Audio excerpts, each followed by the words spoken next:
5 चुड़ैल बहुओं का घास की ससुराल में स्वागत। 5 चुड़ैल अपने घास के ससुराल में खड़ी होती हैं और घास के ससुराल को देखकर कहने लगती हैं, अरे ये क्या, इतना बड़ा घर छोड़कर हमें ये घास के मकान में रहना होगा। अरे तो किस्मत ही फूटी है, अब हम लोग कर भी क्या सकते हैं। हमारे पिताजी ने इन गरीबों के घर पर जो हमारी शादी कर दी है। मुझे तो इस घास फूस को देखकर ही गुस्सा आ रहा है, अंदर कैसे जाऊं? तुम तीनों ऐसा क्यों सोचती हो? हरियाली तो अच्छी होती है, चलो अंदर चलकर देखते हैं हमारा ससुराल कैसा है। अगर इन तीनों को अंदर नहीं जाना तो इन्हें यहीं पर छोड़ दो। चलो हम अंदर चलते हैं और अपनी घास के ससुराल को देखते हैं। पांचों की पांचों चुड़ैल वहां खड़ी ही थीं कि तभी उनकी चुड़ैल सास कलावती बाहर आती है और उनसे कहती है, अरे वाह, मेरी बहू बाहर खड़ी है। चलो बहू अंदर आ जाओ, तुम्हारा इस घर में स्वागत है। कलावती उन्हें अपने घर के अंदर ले तो जाती है, लेकिन वहां पर बहुत सारे मच्छर होते हैं और उन पांचों को मच्छर काटने लगते हैं। अरे बाप रे बाप, स्वागत होते ही इन मच्छरों ने अपना कहर ढाना शुरू कर दिया। तभी चुड़ैल अपनी लंबी जुबान से मच्छर को पकड़कर खा जाती है। जी जी जी जी, तुम कितनी गंदी चुड़ैल हो, स्वागत होते ही मच्छर खा गई। बस करो, तुम तीनों ने तो स्वागत होते ही अपना रंग दिखा दिया। अरे अभी तो बहुत कुछ बाकी है। रूखा सूखा स्वागत हुआ है। अरे सासू माँ, आपने हमारे लिए कुछ इंतजाम नहीं किया गया? माँ जी, हमारे स्वागत के लिए कुछ इंतजाम करना तो बनता ही था। कहाँ है लाल लाल शरबत जैसा खून? कहाँ है गुलाबी गुलाबी मांस का टुकड़ा? बहुत जोरों से भूख लगी है माँ जी। अरे वो तुम्हें तो आते ही बने बनाए पकवान चाहिए। पहले जाओ अपनी पहली रसोई की रस्म पूरी करो, उसके बाद तुम्हारी दावत होगी। कलावती अपनी पांचों बहुओं को रसोई में छोड़ आती है, जिसके बाद वो एक दूसरे से ही लड़ना शुरू कर देती हैं। बस करो, एक तो इस घास के घर में मुझे अच्छा नहीं लग रहा, ना तो टूटी खिड़की है न मकड़ी का जाला। अरे वो तो अपने आप लग जाएगा, अभी मेरा कमाल देखो। मोहिनी ऐसा कहते ही अपने लंबे हाथों से बाहर चल रही मकड़ियों को पकड़कर घर में लाकर छोड़ देती है और घास के घर की खिड़की को तोड़ देती है। देखते ही देखते भूतिया मकड़ी रसोई की खिड़की में जाल बना देती है। अब लग रहा है ये भूतिया घर। तभी वहां कलावती आती है और कहती है, अरे ये सब क्या चल रहा है यहाँ? मैंने तुम्हें तुम्हारे कर्तव्य दिखाने के लिए नहीं बुलाया था और तुमने ये सब क्या किया? इसकी भरपाई तुम्हें करनी होगी। कलावती अपनी 5 बहू को एक जोरदार करंट का झटका देती है, जिसके चलते उनके दिमाग के ऊर्जा पुर्जे हिल जाते हैं। जोर का झटका, ये जोरों से लगा। हाँ लगा। तुम पांचों बिगड़ैल चुड़ैलों को सुधारना मुझे बहुत अच्छे से आता है। अब मुझे मजबूर मत करो, इसलिए चुपचाप रसोई में खाना बनाओ। कलावती की पांचों चुड़ैल बहुओं को खाना बनाना आता ही नहीं था, जिसके चलते कलावती खुद ही उनके लिए स्वादिष्ट खाना बनाकर टेबल पर रख देती है। लेकिन इतना साफ सुथरा खाना देखकर उन पांचों का दिमाग खराब हो जाता है। ये कैसा भद्दा मजाक है, इसका तो मैंने सोचा ही नहीं था। अब क्या घास के घर में हमें घास कूड़ा ही खिलाओगी? अरे हम चुड़ैलों को ऐसा खाना हजम नहीं होता, हमें तो कुछ और ही चाहिए। अरे हम लोग बहुत गरीब हैं, मेरी बात को समझो। मैं तुम्हें वो सब नहीं खिला सकती जो तुम खाना चाहती हो। कलावती की 5 चुड़ैलों का बहुत ज्यादा मुंह बन जाता है। तभी कलावती के पांचों बेटे आते हैं और उनके हाथों में कई प्रकार के अलग अलग भोजन होते हैं, जो वो टेबल पर रख देते हैं, जिसमें मकड़ी की बिरयानी, कीड़ों का सूप, चूहे के पकौड़े, सिर कटा बकरा रखा होता है। अरे तुम पांचों ये सब कहाँ से लेकर आए? हमारे दोस्तों ने हमें पार्टी दी थी, बस उसी में से बचा हुआ अपनी पत्नियों के लिए और आपके लिए ले आए। अब इंतजार किस बात का है, अपना अपना खाना खा लो। राघव के कहते ही पांचों चुड़ैल टेबल के ऊपर टूट पड़ती हैं और बहुत बुरी तरह खाने लगती हैं। देखते ही देखते सब खत्म हो जाता है और बेचारी कलावती को कुछ भी नहीं मिल पाता। अरे माँ जी, आपके लिए तो कुछ बचा ही नहीं। तुम पांचों ने खा लिया ना, इतना ही काफी है। चलो अब अपने कमरे में जाकर आराम करो। कलावती की 5 चुड़ैल अपने कमरे में चली तो जाती हैं, लेकिन पूरी रात भर उन्हें नींद नहीं आती और वो घास के घर में एडजस्ट कर ही नहीं पाती। अगले दिन जैसे ही सवेरा होता है, कलावती की 5 बहू उससे कहती हैं, माँ जी, इस घर में हम नहीं रह सकते। बुरी रात मच्छरों ने हमें काट काट कर सुझा दिया है। जरा ये देखो क्या बुरा हाल कर दिया है इन मच्छरों ने हमारा। अगर अब फिर से मुझे मच्छरों ने खाया तो मैं मच्छरों को खा जाऊंगी, किसी को नहीं छोड़ूंगी। अरे अरे बस भी करो, अगर मच्छरों ने तुम्हें थोड़ा सा खून पी भी लिया तो क्या हो गया? तुम बहुआ चुड़ैल भी तो हर रोज किसी न किसी का खून पीती ही रहती हो। देख लो माँ जी, कहीं ऐसा ना हो कि एक दिन हम तुम्हारा ही खून पी जाएं। कहीं ऐसा ना हो कि एक दिन आप इस दुनिया से लुप्ती हो जाओ। ये लो, तुम दोनों कैसी बातें कर रही हो हमारी माँ को लेकर? हाँ, क्या तुम्हें बड़े लोगों का आदर करना नहीं आता? अरे ये अमीर भूत और चुड़ैलों की प्रजाति खराब होती है, इन्हें लोगों का मान सम्मान करना तो आता ही नहीं। अपने पतियों की बातें सुनने के बाद भी उन पांचों के ऊपर जरा भी फर्क नहीं पड़ता। वो रोजाना अपनी सास का जीना हराम कर देती क्योंकि उनकी सास भूतिया दुनिया की सबसे गरीब चुड़ैल थी। एक दिन वो पांचों अपने हाथों से खाना बना रही होती हैं, लेकिन खुली गैस रहने की वजह से घर में एक बहुत बड़ा धमाका हो जाता है और पूरा घास का घर जल जाता है, जिसे देखकर बेचारी कलावती फूट फूट कर रोने लगती है। हे भगवान, ये आखिरी निशानी रह गई थी मेरे पास मेरे पति की। उन्होंने कितनी मुश्किलों से इस घर को बनाया था। एक एक घास बीन कर, एक एक लकड़ी को जोड़कर उन्होंने ये घास का घर बनाया और ये एक पल में ही जलकर राख हो गया। अरे कल मोही करम जली, तुम पांचों ने तो मेरी अनमोल चीज मुझसे छीन ली। अब मैं तुम्हें क्या ही बोलूं। उन पांचों चुड़ैलों को अपनी सास की ये हालत देखकर बहुत बुरा लगता है, जिसके चलते वो पांचों आपस में एक दूसरे से बात करते हुए कहती हैं, हमारे पिता ने हमारी शादी इसलिए की थी कि हम किसी का घर बसा सकें, लेकिन आज हमारी वजह से देखो हमारी सास की सबसे कीमती चीज उनसे छिन गई। अब तो हमारे ऊपर छत भी नहीं है। हमें ऐसे नहीं करना चाहिए था, हमने बहुत बुरा किया है अपनी सास के साथ। अब हमें हमारी गलती को सुधारना चाहिए। उसके लिए हम लोग क्या करें? मुझे तो कुछ समझ ही नहीं आ रहा। जो हमने कभी नहीं किया अब वही हमें करना चाहिए, यानी कि हमें हमारी सास के लिए एक नया घास का घर बनाना चाहिए। और तुम्हें पता है ना, घास के घर के फायदे भी बहुत सारे होते हैं। बारिशों के मौसम में पानी नहीं टपकता और धूल मिट्टी घर के अंदर नहीं आती।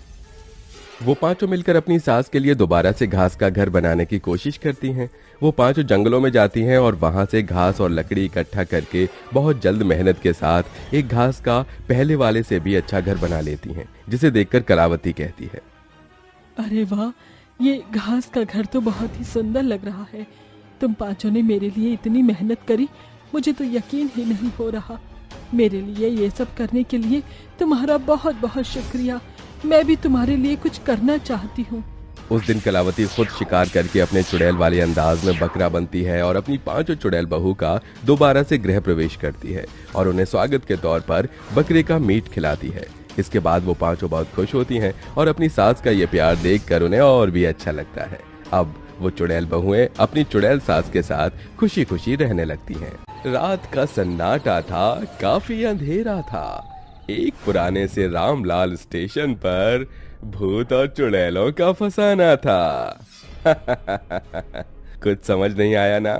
दरअसल हम यहाँ बात करने जा रहे हैं एक ऐसे सुनसान रेलवे स्टेशन की जहाँ आम इंसान रात के 10 बजे तक अपने घर चले जाया करते थे। कुछ खौफनाक सा उस रेलवे स्टेशन पर था। क्या था, क्यों था, ये जानने के लिए हम कहानी में आगे बढ़ते हैं। 10 बजने में कुछ 10 मिनट बाकी थे। सारे आसपास के लोग और कुली अपना सामान उठाकर जल्दी जाने की फिराक में थे। अरे गणेश, चतुर, जल्दी जल्दी अपने सामान को बांधो, हमें इस रेलवे स्टेशन से फौरन निकालना है, समय बिल्कुल नहीं है। हाँ हाँ, हम जानते हैं, तभी तो हम सबके माथे से इतना पसीना टपक रहा है। पर ये बक्सा इतना भारी है, साहब ने कहा है इसको ले जाना बहुत जरूरी है। अरे तू परेशान मत हो, हम तेरी मदद करवाते हैं। अरे जल्दी चलो, 5 मिनट में हमें इस रेलवे स्टेशन के प्लेटफॉर्म से निकलना होगा, वरना वो भूतिया ट्रेन आ जाएगी। सब चले गए, बस हम ही बचे हैं यहाँ पर। तीनों मिलकर उस भारी बड़े बक्से को खिसका कर ले जाते हैं। इतने में घड़ी में पूरे 10 बज जाते हैं और वहां एक डरावनी भूतिया ट्रेन आती है।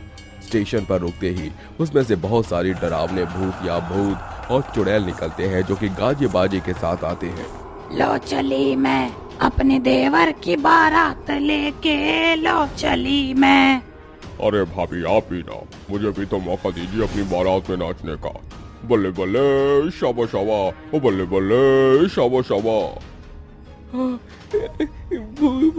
भूतों की टोली आ गई, भागो यहाँ से। अरे ये लोग यहाँ पर क्या कर रहे हैं? कहीं इन्होंने हमारी बारात में अनबन करने का काम किया है तो अब हमें इन्हें मारना ही होगा। अरे वो हमें मारने आ रहे हैं, जल्दी चलो यहाँ से। नहीं नहीं, अब तो तुमने हमें देख लिया है, अब तुम्हें मरना ही होगा। कहीं तुम हमारी बारात में बाधा बन गए तो। तभी वो भूत और चुड़ैल उन तीनों को मार डालते हैं और नाचते गाते हुए उस रेलवे स्टेशन से आगे की ओर जाते हैं।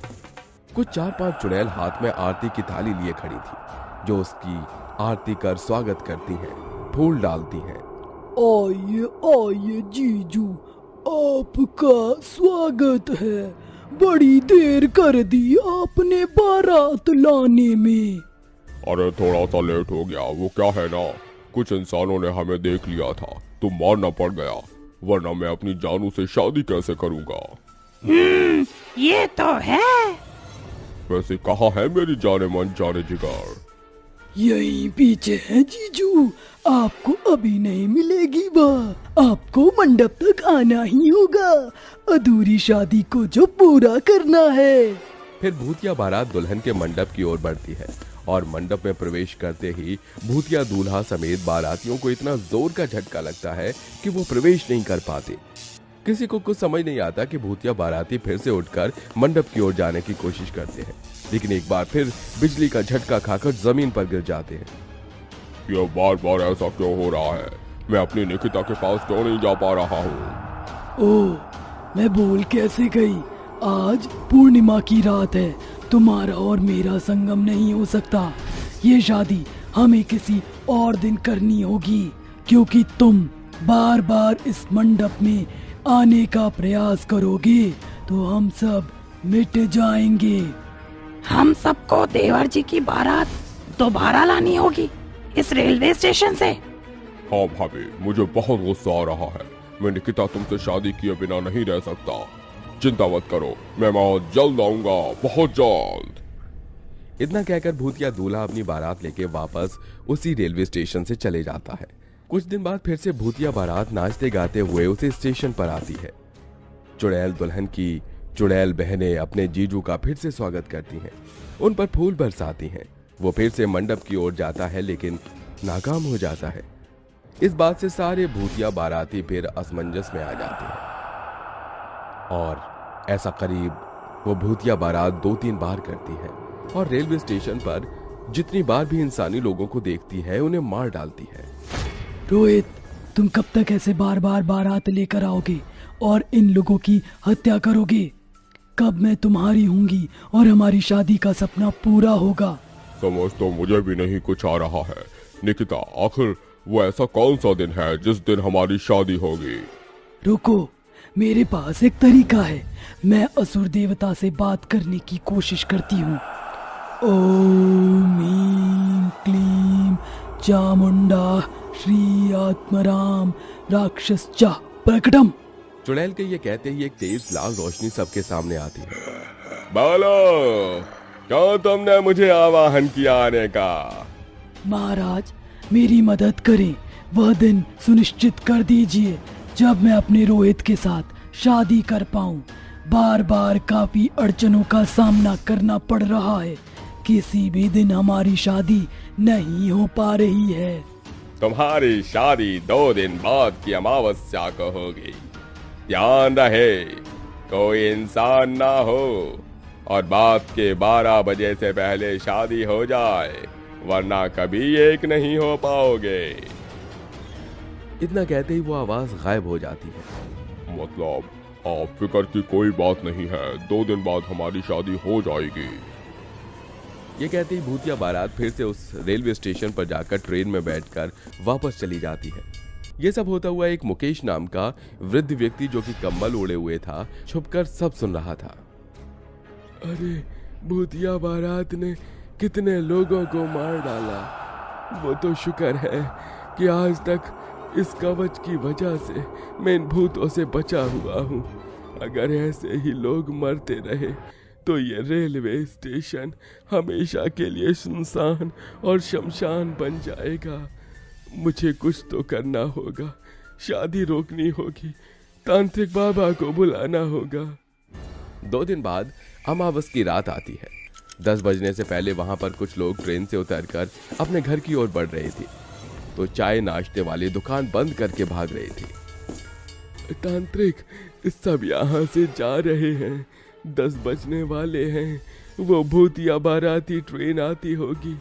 आप जानते हैं ना आपको क्या करना है। हम बोले मस्ती में डोले, मैं जानता हूँ मुझे क्या करना है, उन सभी को बंधित करके ही रहूंगा। तभी रात के 10 बज जाते हैं। वो भूतिया ट्रेन वहां आ जाती है। दूल्हा फिर से नाचता है जहां चुड़ैल स्वागत करने के लिए खड़ी थी। तेरे घर आया मैं, आया तुझको लेने, दिल के बदले में दिल का नजराना देने।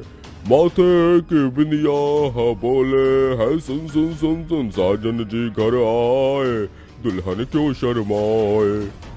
अरे बाबा जीजू, क्या डांस किया है। बहुत नाच लिया, बहुत बारात ले आए, अब जल्दी से शादी कर लो 12 बजने से पहले। हाँ बिल्कुल।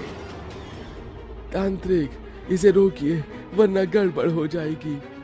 हाँ, ये आवाज कहाँ से आई? ओहो, ये क्या हो गया? यहाँ तो 2 इंसान हैं, जिसमें एक तांत्रिक है। हमें इन्हें मारना ही होगा।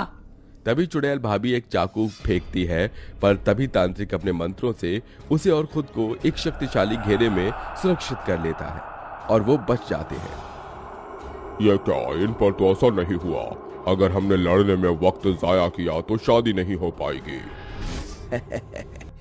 तुम सबका खेल खत्म। बहुत रेलवे स्टेशन पर मासूम लोगों को मार दिया, अब और नहीं। तांत्रिक जैसे ही अपने अभिमंत्रित मंत्रों से पकड़ने की कोशिश करता है, उन्हें कुछ भी नहीं होता। अरे ऐसा क्यों हो रहा है और तुम शादी क्यों करना चाहते हो? क्योंकि मरने से पहले हमारे साथ कुछ हुआ था। दूल्हा रोहित अपने बारात के साथ बहुत खुशी से रामलालगंज रेलवे स्टेशन पर उतरता है। थोड़ी दूर उसका मंडप था। वो शादी के लिए जा रहा था। लुटेरे सोना चांदी पैसे लूटकर दूल्हा दुल्हन को मार देते हैं। आखिरी सांस में निकिता रोहित से कहती है, हाँ, तुम चिंता मत करना, मैं तुमसे वादा करती हूँ, मरने के बाद भी मैं तुमसे शादी करूंगी। तुम मेरी बारात लेकर आओगे ना? मैं आऊंगा, बहुत धूमधाम से आऊंगा। उस वक्त मैं तड़प तड़प कर मर गई और मेरा रोहित भी। जब तक हम अपने किए वादे को पूरा नहीं कर लेंगे, हम में से किसी को मुक्ति नहीं मिलेगी। बताओ क्या कसूर था उस रात हमारा? तुम्हारा कसूर नहीं था, लेकिन उन लोगों का भी कसूर नहीं था जिन लोगों को तुमने मार दिया है। अगर तुम्हारी मुक्ति के लिए मुझे शादी करवानी पड़ेगी तो मैं तैयार हूँ, पर फिर कभी दोबारा मत लौटना। हम वादा करते हैं। तत्पश्चात तांत्रिक उन दूल्हा दुल्हन भूत और चुड़ैल की विधि विधान से शादी करवाता है, जिसके बाद वो सभी भूतिया लोग मुक्त हो जाते हैं और उस रेलवे स्टेशन पर पहले की तरह चहल पहल शुरू हो जाती है।